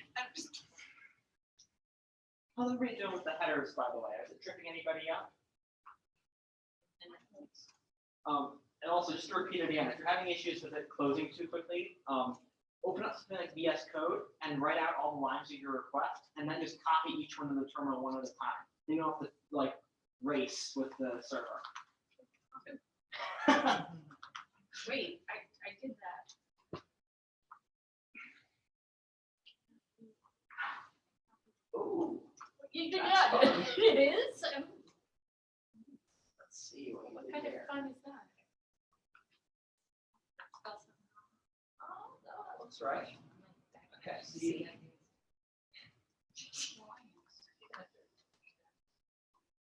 Ah, yes. What? So, hate to say this is a bug in my code. Ah, cool. But No. You're I'm like what it messing is. with it. What it is my code is not quite as robust as it should be. Now it still works hard in the perfect case. It's with more minor details. Need to, Yeah, I got it. you guys are outsmarting me here. She gets a bug bounty or something. Yeah. Yeah. Maybe It's Bitcoin. like going to bust it. It's really encouraging, right? Yeah, my splendour. So, You're getting a server. in this case, you didn't include any headers or anything in the body. So, yeah, so what my code assumed is it assumed that there was I was body. gonna complete the assignment as asked. Yeah, which is not a good assumption for me to put me. Oh, I stopped. So that's- Yeah. So- So. Yeah, do this, write out the whole request. Okay. And then after that, paste them one. I don't, so it's, I write some content like number 44. Content, so this is the header name, that's the value. So content length, colon space 44. Yeah, just like that. Oh, did you paste it? Did you paste something into the terminal? Oh. I mean, it's, you didn't have to. I mean, in a funny way, you actually respond to the request the browser made. So the browser made a request. You typed something in the terminal, it got that response, and it rendered what you sent in the web. I thought it was supposed to. Oh, I mean, that wasn't what I was intending, but that's amazing. You did that. Oh, thank you. She told me to. Yeah, she told me. I can't do the double. She's like, I copy and paste. Is banana supposed to be? Let's go to the second one. Okay, sorry. You seem to like the fun stuff. So we've got that. I'm just gonna get rid of the spacing for this.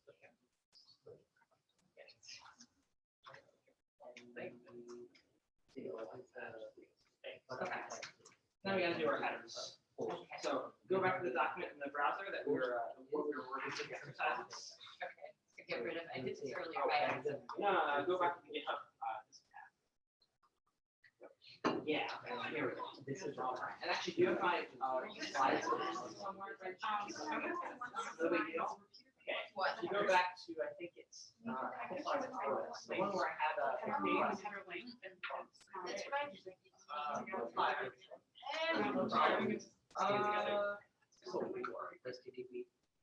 yeah, so like this. So basically, you want to copy this. So we've got no, not copy directly. Like look at this and take the same sort of stuff. Yes, an example before I get the follow. So we start with our method. So in this case, I think we're still doing posted on.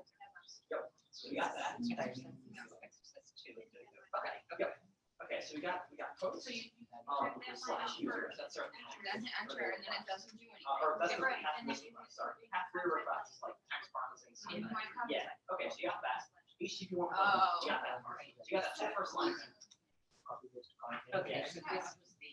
Yeah. So this is now where you want to put your headers. So you do a new line. So what was it, 4,000? Yeah. So it's not just text, but 5,000. 5,000.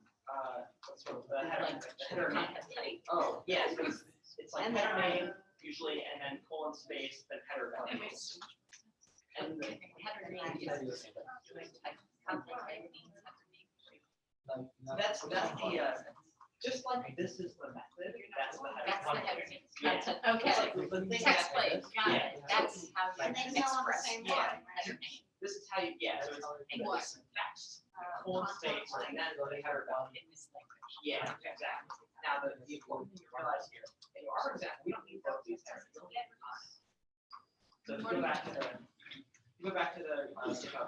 Oh, text backslash. not forward slash. Forward slash. Colon. Yeah. That's why the text is pretty great. You see, yeah, no, I use it from the web.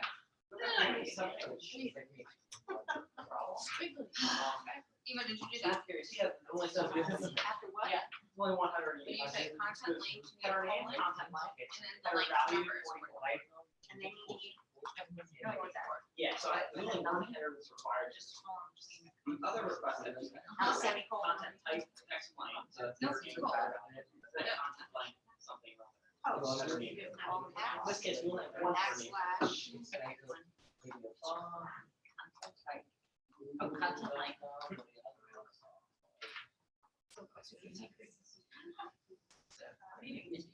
This one, yes, guys.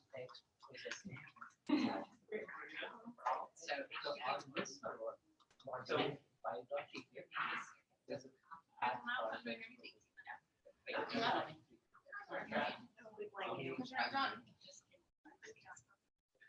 Okay, so text processing frequencies, because then you need to type the body. it's very important. Okay, wait. Here, do you want me to show you? No, wait a minute, just, so we put in the backslash text processing frequencies. Yep. And then it's And then content line, Friends, Remember, yep, it was friends, header name, enter, colon, content, space, spot, right? content dash link, Oh, colon, interactive frequencies. 44. This is If you want, Content line. this is the header. you value. do The post, header value is in this case. slash, Yeah. Okay, so so post space slash, Yeah. text processing, slash frequencies, enter. Content dash link, colon, This is 44, enter. Yeah. And then So just to walk through some more time. press enter again, press enter twice to type the body. Thank you. That was the way. Enter. Okay, like you right Yeah. there, and then here's how you jump So, to Italy. We got our header name. And that's like, so if you think about like as a really dumb computer, you're trying to parse things, you just have like a stream of characters coming at you. So you see C, O, N, T, E, N, T, dash, and all the way through line. And then you keep reading and reading, so you see about the same. And then So you know know what that the means. That's the header name. I'm gonna store that away as they finish header name. end of header name. Yeah. You don't have to type And that. then you start reading four, Okay, so. and then once you see it. You don't have to type the word then you body. go, okay, I'm gonna store that away in the header value. And then once So, you like- like line, you know, that's now my finished header name, header value pair. And then you repeat it over and over and over. Right, so I'm doing it So, straight. remember how I talked about as a single new line, and double new line? So the single new line means go to the next header, go to the next header, go to the next header. Double new line means if you do two in a row, it means we've done four Then I'm headers. gonna do Now we're on the line. content. Does that make sense? Say that one more time. Okay. Yeah, so. One. Say it one more time. Yeah. Sorry. No, no problem. Big deal, so header name, it's reading all those characters, including the colon. And that's that colon acts as the limit, it says, that's the header name right there. Then after that, we start reading after that, we get 4, 4. And now that part, once we get to the new line after the 4 part, so we 4, 4, and then we read the new line, and then you type 2 lines, right? That now means that 4, 4 is the value part. It's the, so we have like the name and the value, it's like, you can think of it a little like a JavaScript, they've got a key that maps to a value, just like that. Yeah. So.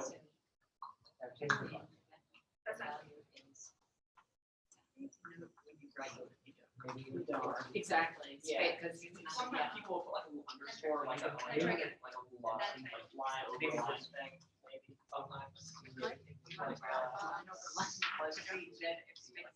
Oh. Sometimes. You may not want to do lines that look like underscore. Right. Okay, so we got that. Yeah. So let's do one of the other header.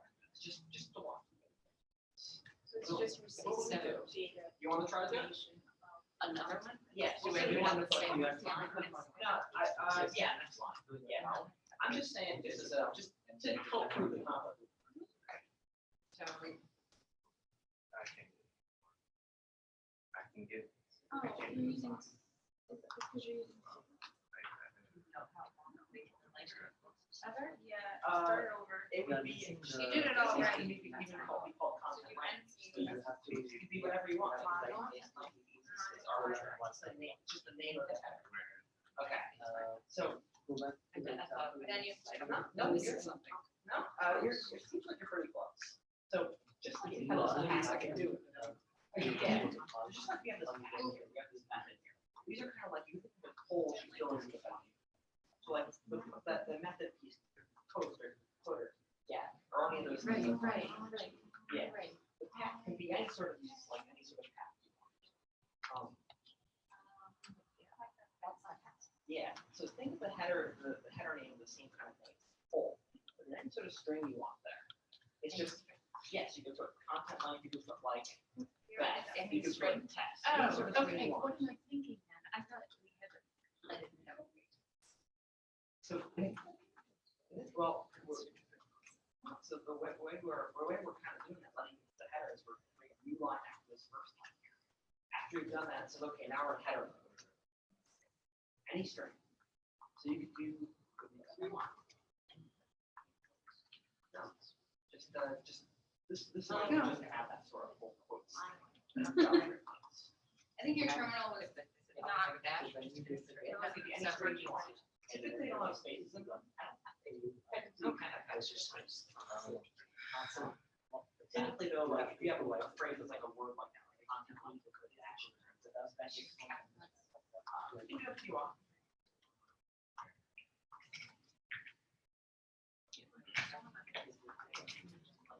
Tomorrow. That's the header. Yep. Okay, so that's the header name. Now it needs to end. Space. Yep. Authorization for the next one. You can't have a header without a value. It's value. And then you just enter your Any password. sort of text It gives you the password. No, it's called the Remember, super secret. Binary. Of any string. any So string. authorization colon.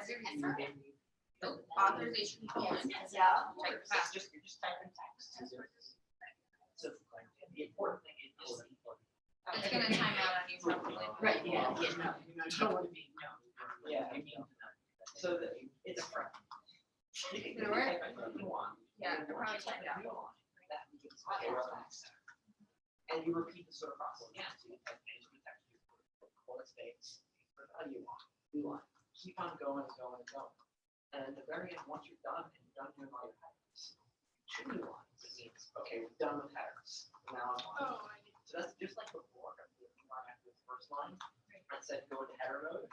Two new lines after the header say go into body. The header last time. Yeah, so what we did. Skipped and then. Yeah, and I'm realizing now, maybe doing that as another example. Instructors impressed. The way it does. Yeah. And it's So okay. in that case, two lines, right, like if you skip the body, so Skip to the left. yeah, skip to the body, yeah, so. This is contact forces? Yes. Okay. Yes. You said he put up more? Okay, so. So, Ryan, if you're skipping the header, how do you just hit the line? You just hit the body. If you do your first line, two new lines, then you can do the body. It just keeps telling me. So, Oh. slash echo keeps giving me a 404. Let me see. It could very well be my inept software skills too. Inept, right. So, if I do post slash echo and I press enter twice, it just says okay. It doesn't let me type it. You do code. That was my Yeah, we're all having the same issue. Okay, so if you do try post echo enter, type some data Yeah. after. Yep. Enter. Oh wait, I think I might know what's going on. So you don't. Yeah. So. Or the not method version. Okay, yeah. So, Yeah. try to text message. So I was trying to do that. I did that, I did that. Let me try something. So I changed something this morning and it's has all those. Oh, So, that's okay. That's the only one I've been stuck on. okay, well, that's good to hear. I didn't try the like final Okay. text processing one. That one should work. So what that icon is supposed to do is you give it Just give it a string of which is like. neither response at the same time. So like you send The it. excellent one.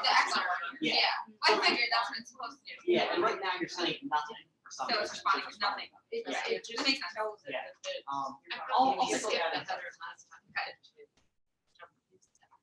Right, and then when you're done with it, you just-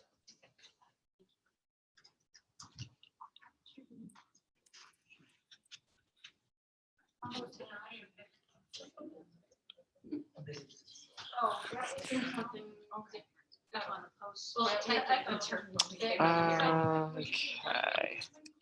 Like, yeah. If you do post/echo HTTP you press enter, like you technically press enter twice because you're skipping the header. And when you press enter twice, it gives you nothing. It doesn't let you type anything. Or it gives you a program. Okay.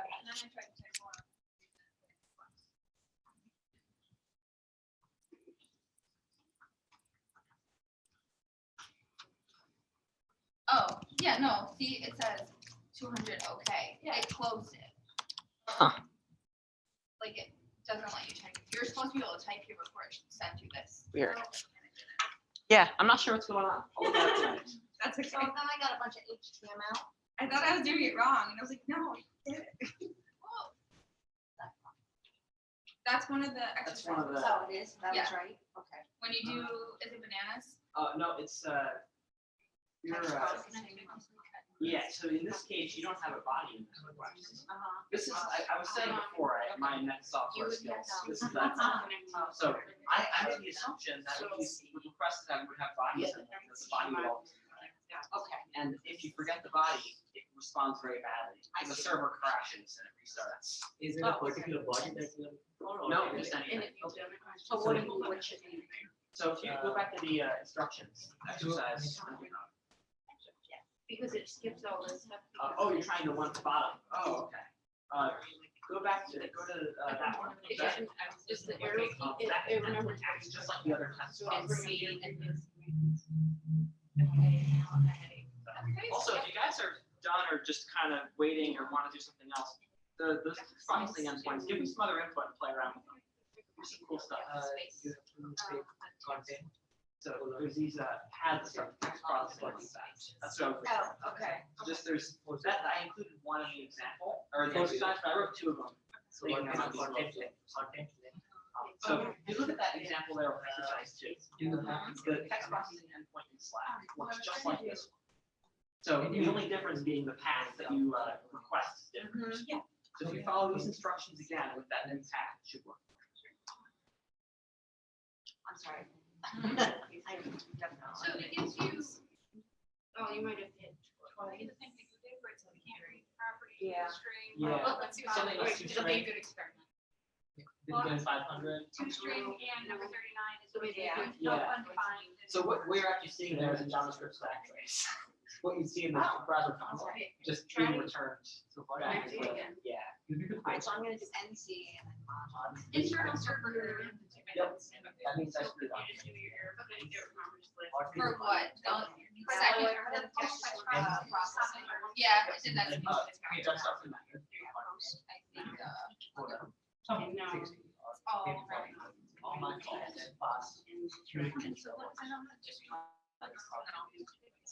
Let's do, I want to do free cities. This time you want more content. Content length. What if you don't know the number of characters being sent? So it's like, Yeah. counting out, like, the amount of words. So like the. We're gonna talk about rather than do all that. Count it up. We'll do it for you. Right now you have to do it. If this is 60 and signed only 44, it will go through. I think so. Oh, so I can just It might overestimate? screw up the connection. Wait, let me try it. I'm gonna try it. So is No, overestimate. It's real better value. So Yeah, so you I put in get. Still moving the body. I think my body parts are locked. Right. Freak man. No, and then you hit enter, and then the header name is occupation, and then you use the code. The header. I down. did all the Were you able to do that? Yeah. Yeah. Okay. So you got ready to give you the list of all the words. Cool. Yeah, you did. Yeah, and The last example, is it supposed to return anything? And then just body, uh, just word on so the next you want to line. do two new lines. So you want to say we're okay. Something's wrong. Okay. I'll let me fix that one up tonight and I'll present it. Okay. And the last example is not returning anything. Which the You type example in one author- GitHub? Pretty slack. Yeah, that's Okay, my script. Okay, all right. Mine is returning 200. Capital Oh, A, the echo. and the rest. Or which No, no, no, okay. that- the The last one.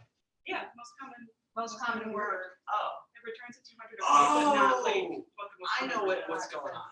Oh, thank you. You just Yeah. reminded me. But You gotta have number- a content line. Did you do We occupation, did. colon, Huh? supersede? Yeah. But, The 44. It's still Yeah, doesn't but it's work. not coming back with what the most common word is. Like all the other ones have returned some kind of data, Oh. and this is not. It says Okay, I 200. guess I'm still in that.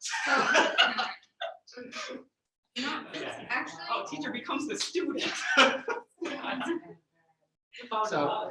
the part of the issue here is that whenever you send a body, you have to send the content out. Right. So You just hang does on that, here. does that make sense? You want me to get into that a little bit more? Just do a count of. Why did you do that? I mean, what am I'm trying to get the body of the browser page. You're so when you send a request to the server, you have to tell it or when you send it your header. Right. If you want to send a body to this header, you have to tell it how long the body is. Okay. So if you overestimate, it doesn't do anything. It waits How for many you to continue characters? typing Yeah. until there's no You error. have to count that, or if I give you an example, I probably And then do it it right continues now. too many. Okay. Bananas are supposed to be good for more than cat protein. Should give you. You have to know They don't give you, unless I'm an X, they should give you Boo. something 200. They tried it.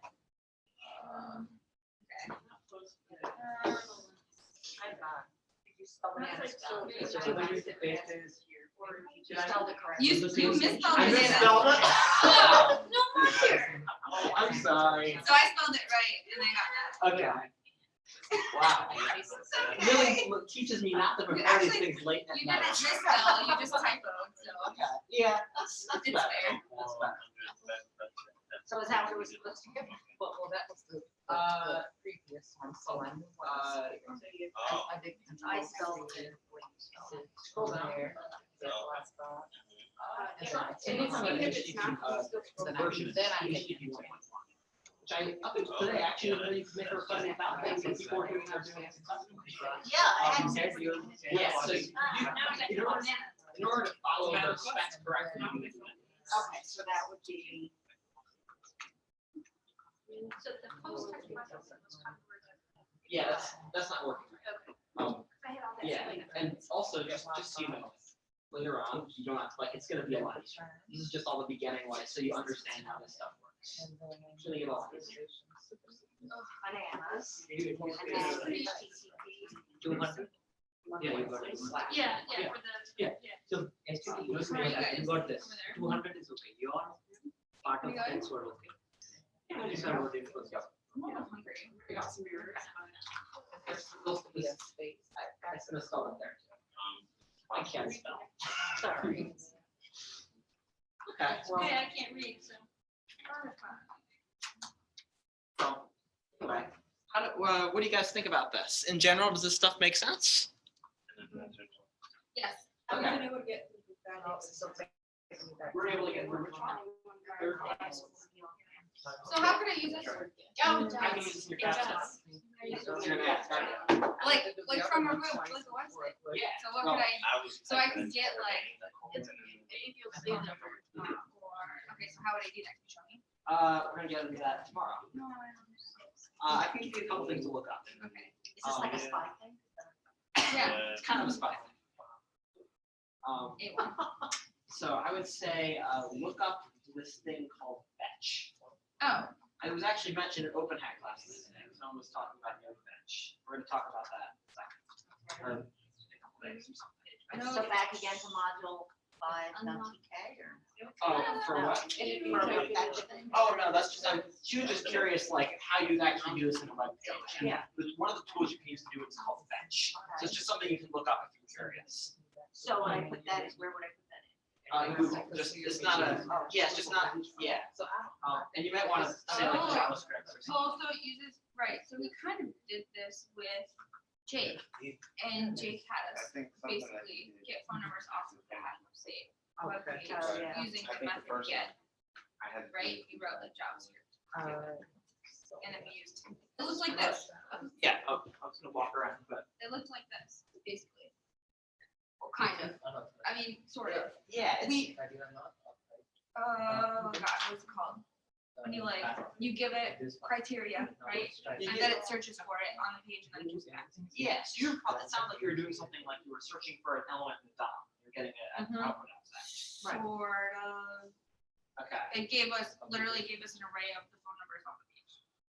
Yeah, so I forget what he called it though, and he's gonna like, you forgot. But is it something like maybe get elements by no, class name? no, it wasn't that at all. Okay, We, group numbers. Like format, right? yes, we gave it Oh, what to look regex. for. Yes, it was a Regex. regular expression. I love but- regular expressions. But it was similar. Is that similar? Kind of. Because it uses. So you're still, the sort of notion is the same. You have you can think of that as a request. You've got your regex, and you're performing that request against the page, and then the response from performing that regex search is you get back an array of functions. I could use.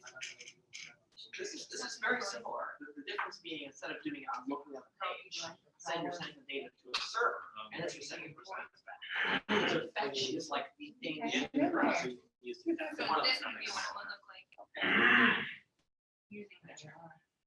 Yeah, exactly. How would you know what channel? You can specify that as part of the URL. So you remember at the very beginning of class that we did localhost :80? Yeah. That :80 needs support. So if I'm looking at a web page, then so like say I'm looking at like.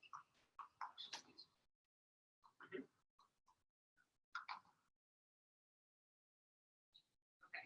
So then what would I do? To make a request to another page, like to talk to a server, or what are you trying to get at?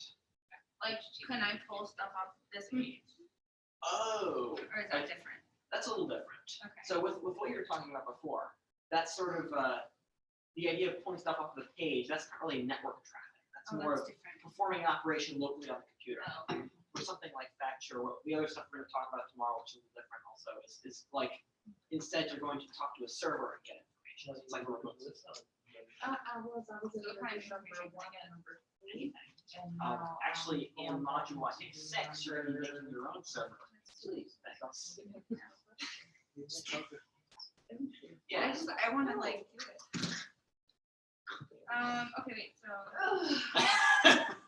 Oh, so You'll you could get just, there. but you could get stuff from. So if I look at like an API, then I can get information from the API. Exactly. So if I use. Think back to my example I showed at the beginning of the class, the New York Times thing. That's basically what's going on there. I'm making an HTTP request to the New York Times. I get back a bunch of data. I use that data to make a bunch of stuff happen on the DOM. I call like create document.create element, all that sort of stuff, and I like put DOM nodes all over the place. And that's like a lot of what you do, a lot of what I do on a day-to-day is that sort of stuff.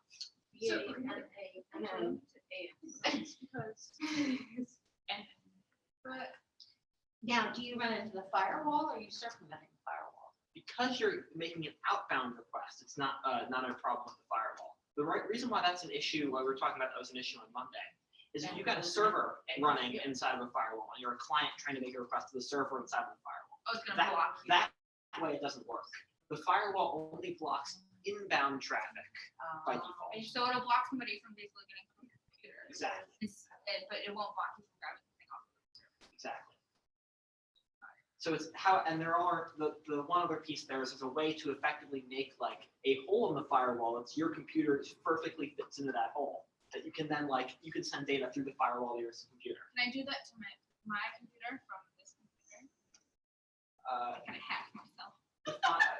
I don't know what you mean. I think I have another computer. Oh yeah. So if you typically That the way you sounds do it, you have your probably your Wi-Fi router at home. something like that. So that's usually what acts as a firewall at home networks.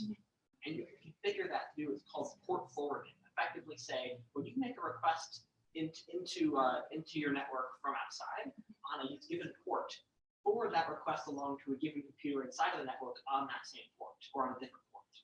So like if I make a request on port 5000 to my the router actually has an IP address. So if I make a request to the router's IP address on port 5000, that request will make its way into your computer on port 5000. Oh, that's fun. Yeah, Okay, so it gets fun. that's fun. Actually, That stuff gets very complicated very fast though, which is why I'm trying to limit it. okay. The moment that you're talking about, actually, no idea what kind of be relevant to my but Jeremy and I were talking about it today. When they go through this session, three of us are shooting, start a session, one person starts the session. I'm gonna have to have servers so that if for some reason I lost and they want to continue that session, and when it's done, all of that data is stored on the server. Yep. So that they can put on.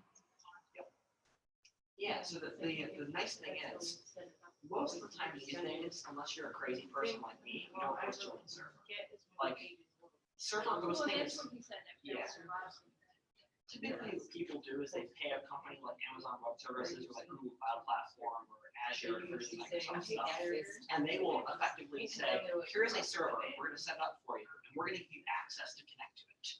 And that server has its own IP address. Like you don't have to, there's no firewall involved. Like you can make a request from any port to that IP address that will make its way to that server. They're really pretty affordable. Like you can get, in fact, the module 5.tk thing. It's on this company called DigitalOcean, which is the one I like. I think I'm paying like $5 a month for it to keep it up. I mean, it's the smallest one they have because like, there's no traffic involved with this sort of thing. But I mean, you can scale these things up as like basically infinitely. At work, we have, I think, like 20 of their like medium-sized instances running on production workloads. So like, and that's like a very small thing. Like something like Netflix probably has like the size of like 200 to 300 servers on like when they're having a light load day. So. Okay. I think it's like that. That's fine. I think it's kind of right here. Having your phone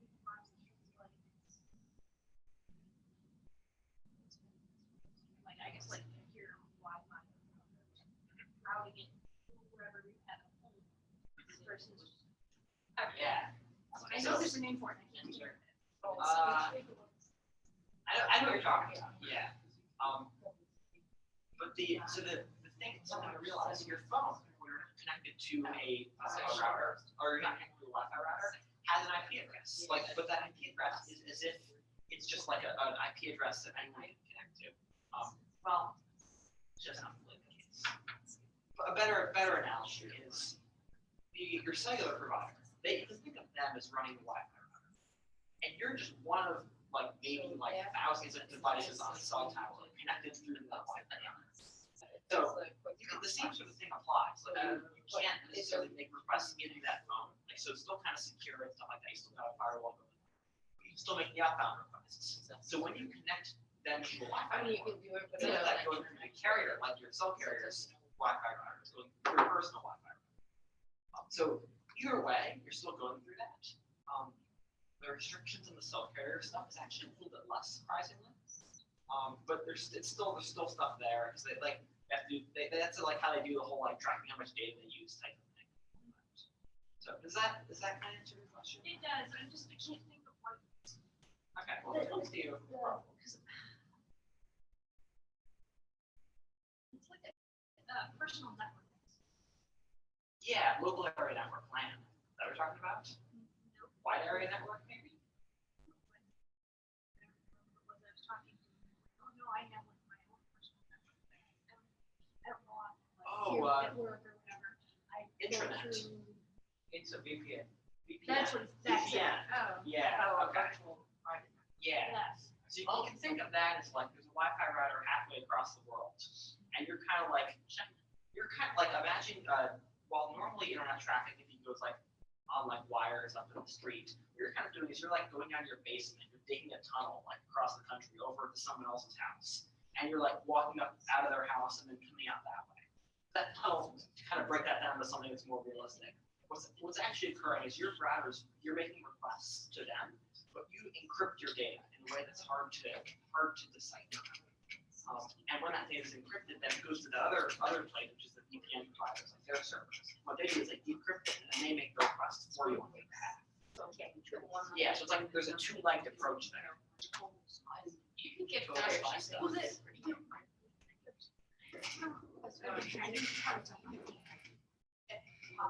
You guys like VPNs now, yes.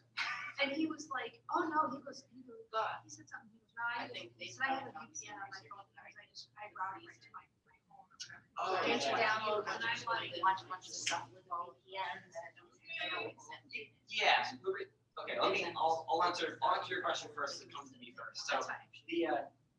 What's going on there is often things will like block you depending on your geolocation. Right. So if you make a request, if it looks like you're making a request from, let's say, inside of the UK, you can access all the BBC iPlayer stuff.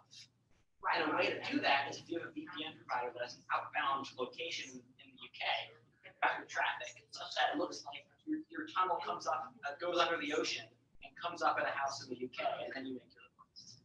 So that's what the rest of that stuff. Yeah. What was your question again? Sorry. We're talking about VPNs. Oh, no, he said that he has his phone set up so that Oh, yeah. he goes through his router at home. So that it always does that, no matter where he is. What he probably did, I'd imagine, is he has a server running in his house. And he has a port opened on the firewall. And what effectively the way the internet traffic works is his phone makes a connection to his port's router. And through that port and sends that data through to the server inside of his house. That server then remits that request. It unpacks all that stuff and takes that network traffic, makes that network request out again through the router back to whatever. And then comes back the same way, so back to the server, back through that encrypted tunnel back. So I've actually toyed around setting those things up. But there's a reason why often people pay people to do it. Like it's sucky. It's like, what's behind it, unless you have like, Can't be tracked. I mean, You can access a bunch of data that you couldn't access otherwise. Well, can't be tracked is not the full story. It's hard. It's hard. Right. I I mean, with enough time, anything can be tracked, but if you're, Yeah. I mean, if you want to I watch, have it, it's on my. if you want to watch some dumb show that's only available in the UK, they're probably not Yeah. going to go through the effort to find you, but Yeah. you can't get it from yours. It provides a single layer of indirection. Often that's good enough. I guess it could, well, kind of the whole point towards. Or not, orange fox. But anyway, yeah, I mean, another common use for when we have a VPN at work that we use in order to connect into other networks. So what happens there is we have like a private network set up, and in order to effectively take our laptop and put it on that network, we use a VPN. So what happens there is we have a VPN set up inside of that network, and we have a single hole through the firewall that we can use to get into that server. So we make a request to connect to the server inside of there and re-emits our traffic inside of the smaller network. So it allows us to effectively act as if we're in that network, but not be. So that's another common use form you'll see like in corporate. But it's just a tool that's used in a lot of different places for a lot of security. Anyway, does that answer your question? it does, I think it's good. It's crazy. I don't think you need I it think for he was, your purposes. no, I don't. Wait, That's what I was saying. He's crazy? Well, I do everything on tour and. You're crazy. I'm not, I'm I into mean, security. I mean it with all the utmost respect. I think he was just very. Thank you, oh, thank you. Yeah, Thank you. it's. I'm not I paranoid, joke a little. no, I just. But that was, It was great. Yeah, but like, also, either it's very slow. It is so, that is Yeah. insane, yeah, it's 15 minutes to get to fire up. Yeah. It's true. I mean, you have to hop around the world. Right. you don't Like, yeah. It's just a practice, my security, make myself security. I'll still use Gmail after. Okay, well, that's basically all I had planned for today, folks. So. That was a compliment, I like being. Okay. So anyway, I think I'm gonna stop the stream because I think we're basically done there. So long, anybody on the stream? Yes, and meeting.